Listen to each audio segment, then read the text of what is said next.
Hi viewers, welcome to our channel. ప్రస్తుతం మనతో పాటు భరద్వాజ్ గారు సీనియర్ జర్నలిస్ట్ ఉన్నారు. వారితో ఒకసారి మాట్లాడదాం. సార్ నమస్కారం. సార్ నమస్తే అండి. సార్, బాలకృష్ణ గారు ఇండస్ట్రీలోకి అడుగుపెట్టి 50 సంవత్సరాలు పూర్తయిన నేపథ్యంలో ఒక వేడుక కూడా నిర్వహిస్తున్నారు. అయితే ఈ సమయంలో ఆయన మొదటి సినిమా తాతమ్మ కళ గురించి నెట్టింటి ఒక చర్చ అయితే జరుగుతుంది సార్. ఇది సెన్సార్ నిషేధానికి గురైంది అని చెప్పేసి అంటున్నారు. మరి ఏంటి, అప్పుడు ఏం జరిగింది, ఎందుకు సెన్సార్ దీన్ని నిషేధించింది, మీరు ఏం చెప్తారు సార్ ఈ సినిమా గురించి? అంటే బాలకృష్ణ కెమెరా ముందుకు వచ్చిన మొదటి సినిమా తాతమ్మ కళ. అవును, అది 74 ఆగస్టు నెలలో రిలీజ్ అయింది. అయితే నిజానికి 73లోనే కంప్లీట్ అయిపోయింది సినిమా. కంప్లీట్ అయిన తర్వాత సెన్సార్ లో ఇరుక్కుంది.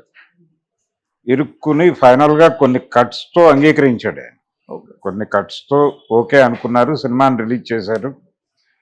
రిలీజ్ అయ్యి 50 రోజులు, 50వ రోజు పోస్టర్ పడింది. అప్పుడు దాని మీద చాలా కంప్లైంట్స్ వెళ్ళినాయి. ఈ లోపే ఈ వెళ్ళిన కంప్లైంట్స్ రీత్యా సినిమాని బ్యాన్ చేశారు. బ్యాన్ చేసిన తర్వాత మళ్ళీ సెన్సారు దానిలో అభ్యంతరకరమైనటువంటి సన్నివేశాలని పూర్తి స్థాయిలో తొలగించాలి అనే నిర్ణయం. దానికి రామారావు గారు మొదట అంగీకరించలేదు, తర్వాత అంగీకరించారు. ఆయన సొంత సినిమా అది. ఆయన మొదట కేంద్ర ప్రభుత్వానికి లెటర్ రాశాడు. అంటే నా అభిప్రాయం ఇది, అది మిస్కమ్యూనికేట్ అవుతోంది అన్న టోన్లో ఒక లెటర్ రాశాడు. దాని మీద కూడా ఎవరు స్పందించలేదు. ఆ గొడవ నడుస్తూనే ఉండేది. ఆ నడుస్తున్న టైంలోనే చివరికి ఆయన ఫైనల్గా 2 పాటలు చిత్రీకరించి ఈ సన్నివేశాలు ఏవైతే అభ్యంతరకరంగా ఉన్నాయో ఆ సన్నివేశాలు తీసేసి ఆ పాటలు కలిపి నిడివి తగ్గకుండా చూసి మళ్ళీ రిలీజ్ చేశారు 75 జనవరిలో. అంటే బాలకృష్ణ మొదటి సినిమా నిషేధానికి గురి కావటంతో పాటు 2 సార్లు రిలీజ్ అయింది. అదొక క్రెడిట్ ఉంది ఆయనకి. అంటే 74లో ఒకసారి రిలీజ్ అయింది, 75లో మళ్ళీ రిలీజ్ అయింది. అలా అదొక రికార్డ్. అంటే ప్రధానంగా ఆ సినిమాలో ఇబ్బందికరం అనిపించిన సన్నివేశం ఏంటంటే సందర్భం. అప్పట్లో ఇందిరాగాంధీ గారి ప్రభుత్వం బర్త్ కంట్రోల్ ఆపరేషన్స్, కుటుంబ నియంత్రణ అని ఒక కుటుంబ నియంత్రణ, అది తర్వాత 77లో జనతా పార్టీ వచ్చినప్పుడు కుటుంబ సంక్షేమ శాఖగా మార్చారు. ఇందిరాగాంధీ గారి రోజుల్లో కుటుంబ నియంత్రణ శాఖే అది. ఎర్ర త్రికోణం అని ఉండేది, 2 లేక 3 చాలు, అది నినాదం. ఇలా 3 తర్వాత గనక ఎవరైనా డెలివరీకి వెళ్తే వాళ్ళ మీద ఏదో అంటే ఎట్టి పరిస్థితుల్లోనూ మీరు ఆపరేషన్ చేయించుకుని తీరాలి అని కొంచెం ఇన్సిస్ట్ చేసేవాళ్ళు. అలాగే గవర్నమెంట్ హాస్పిటల్స్కి కోటా విధించారు. ఇన్ని ఆపరేషన్లు చేస్తే మీకు శాలరీస్ వస్తాయి టైపులో. దీనికి సంబంధించిన ఒక సన్నివేశం యమగోళ సినిమాలో బయటకు వచ్చేసింది. ఒక డాక్టర్ని నరకంలో యముడి కోర్టులో విచారణ జరుగుతూ ఉంటుంది. ఏమిటి ఇతను చేసిన నేరం అని అడుగుతాడు ఆయన యముడు. పెళ్లి కాని వారికి అయిన వారికి కూడా బర్త్ కంట్రోల్ ఆపరేషన్లు చేశాడు ప్రభు అంటాడు చిత్రగుప్తుడు. ఓయి అనాచారి అంటాడు యముడు. అని ఇతన్ని సలసల కాగే నూనెలో అని శిక్ష విధించేబోతూ ఉండగా ప్రాసిక్యూటర్ హోదాలో రామారావు గారు ఎంటర్ అవుతాడు. ఎంటర్ అయ్యి అతను ఏ పరిస్థితుల్లో ఆపరేషన్లు చేశాడో కనుక్కోరా మీరు అని అడుగుతాడు. ఏ పరిస్థితుల్లో చేశాడు అంటాడు ఆయన. అంటే ఏమయ్యా ఎందుకు చేస్తావు నువ్వు అంటే, నెలకి ఇన్ని ఆపరేషన్లు చేయకపోతే జీతాలు ఇవ్వనన్నారండి, పిల్లలు గలవన్నీ ఏం చేయాలో అర్థం కాలేదు, అందుకని 2-3 అటు ఇటు జరిగితే జరుగుండొచ్చు అంటాడు. అది పరిస్థితి. అంటే ఎవరు చేయమన్నారు అని అడుగుతాడు ఏముడు. ప్రభుత్వం అంటాడు ఆయన. ప్రభుత్వం అని డౌట్ పడుతుండగా మళ్ళీ ఎన్టీఆర్ ఎంటర్ అయ్యి, ప్రభుత్వం కాదండి, ఏ అధికార హోదా లేకుండానే ప్రభుత్వాన్ని నడిపించిన ఒక యువజన నాయకుడు ఉన్నాడు, అతని నిర్వాకం ఇది అని సంజయ్ గాంధీ గురించి అన్యాపదేశంగా చెప్తాడు ఆయన. ఇదే ధోరణి తాతమ్మ కళలోనూ నడిచింది. తాతమ్మ కళలో ఇంకొక అడుగు ముందుకేసి, ఈ దేశంలో దరిద్రానికి కారణం జనాభా అని చెప్పి మీరు ఈ బర్త్ కంట్రోల్ ఆపరేషన్లు చేసేస్తున్నారు, కానీ ఈ దేశంలో దరిద్రానికి జనాభా కారణం కాదు, సంపద అక్రమంగా పంపిణీ అయ్యింది. అంటే ఒక ఊళ్ళో 100 ఎకరాల పొలం ఉంటే ఆ 100 ఎకరాల మీద 2కో 3కో అధికారం ఉంటుంది. మిగిలిన వాళ్ళందరూ దానిలో పనిచేసుకుని బతుకుతారు. ఆ పని చేసుకుని బతికే వాళ్ళకి కూడా అందులో వాటా ఇస్తే వాళ్ళు దానిలో పని చేసుకుని వాళ్ళ పొలంలో వాళ్ళు పని చేసుకుని బతికేస్తారు కదా.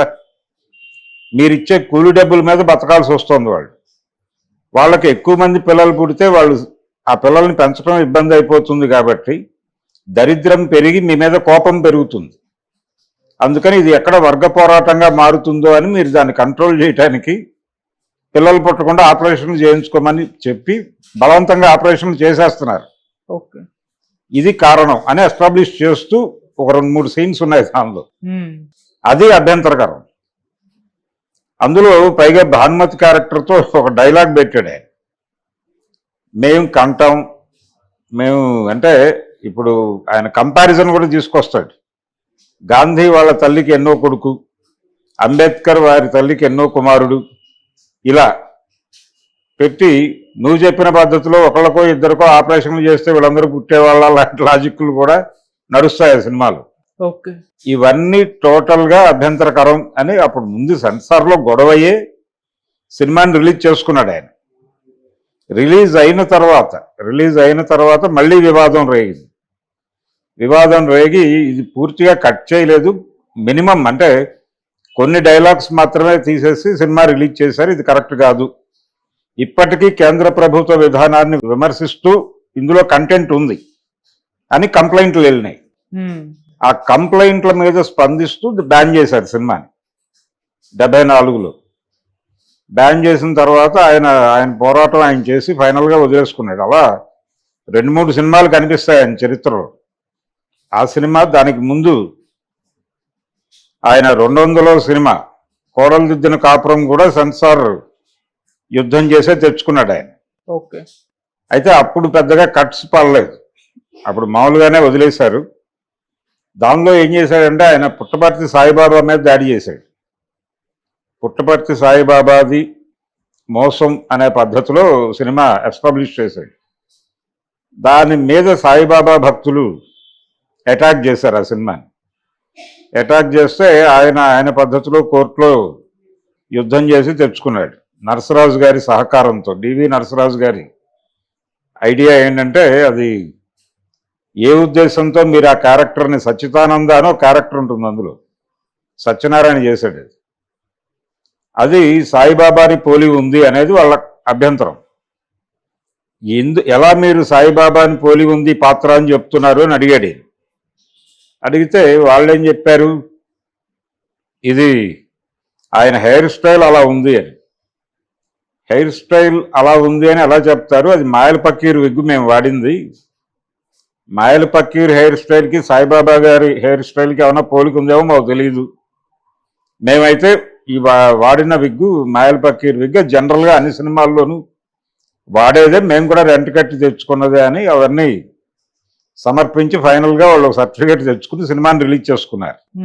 ఇలా ఆయన ఆ సమయంలో సెన్సార్తో ఇబ్బందులు ఇలా నడిచాయి. తాతమ్మ కళలో ఇంకొంచెం ఎక్కువ గొడవైంది. ఆ తర్వాత ఆయన యమగోళలో కూడా ఇదే కంటెంట్తో నడిచాడు. అయితే ఆ 2 సినిమాలకి ఆయనే నిర్మాత కాబట్టి ఇబ్బంది లేదు. యమగోళకి ఆయన నిర్మాత కాదు, వెంకటరత్నం గారి నిర్మాత. వెంకటరత్నం గారిది కూడా నిమ్మకూరే. ఆయన ఏం అనలేని పరిస్థితి. సెట్లో నరసరాజు గారు, రామారావు గారు కలిసి కూర్చుని డైలాగ్స్ని ఇంప్రవైజేషన్ పేరుతో మార్చేవాళ్ళు. ఈ మార్పులు ఎక్కడ సెన్సార్లో ఇరుక్కుని ఇబ్బంది పెడతాయో అని ఆయనకు టెన్షన్. ఇది నరసరాజు గారు తన ఆత్మకథలో రాశాడు. వెంకటరత్నంకి నిద్ర ఉండేది కాదు, టెన్షన్తో ఉండేవాడు. సినిమా ఫైనల్గా రిలీజ్ అయ్యి, ఇక్కడేమో కాంగ్రెస్ ప్రభుత్వం, వెంగళరావు గారు సీఎం, ఈ సినిమా నిండా కాంగ్రెస్ పార్టీ మీద దాడి. సినిమా ఆపేస్తే ఏంటి పరిస్థితి? అప్పటికి హైయెస్ట్ బడ్జెట్ సినిమా అది. యమలోకం సెట్లు ఇవన్నీ వేసి తీశారు. సినిమా ఆగిపోతే అనేటువంటి ఒక సందేహంతో నిద్ర పట్టేది కాదు వెంకటరత్నానికి. ఫైనల్గా సినిమా రిలీజ్ అయ్యి, సెన్సార్ పూర్తి చేసుకుని రిలీజ్ అయ్యి హిట్ టాక్ వచ్చిన తర్వాత అతను కంటి నిండా నిద్రపోయాడు అని రాస్తాడు ఆయన. అలా అదొక వివాదం. దాని మీద కూడా ప్రయత్నం చేశారు, సినిమా ఆపుదామని, అవలేదు. అది వెళ్ళిపోయింది. ఆ తర్వాత కూడా ఆయన కాంగ్రెస్ పార్టీ మీద తన సినిమాల్లో దాడి చేయటం అనేది చాలా మామూలుగా నడిచేది. ఇందిరాగాంధీని టార్గెట్ చేసి ఆయన సినిమాలో ఒక పాట పెట్టుకున్నాడు, రోజులన్నీ మారే నీ పోజులు ఇంకా ఆపవే, డబ్బులున్న బొమ్మ నీ డాబులు ఇంకా చల్లవే, కోడి గొంతు నొక్కి తొలి పొద్దున ఆపలేదే లేవులే, ఇలాగా ఓ పాట పెట్టి ఇందిరాగాంధీని టార్గెట్ చేస్తూ, అంటే హీరోయిన్ ఏడిపిస్తూ పాట. ఓకే. కానీ అది కళ్ళు మూసుకుని వినేవాడికి ఇందిరాగాంధీ కనిపిస్తుంది.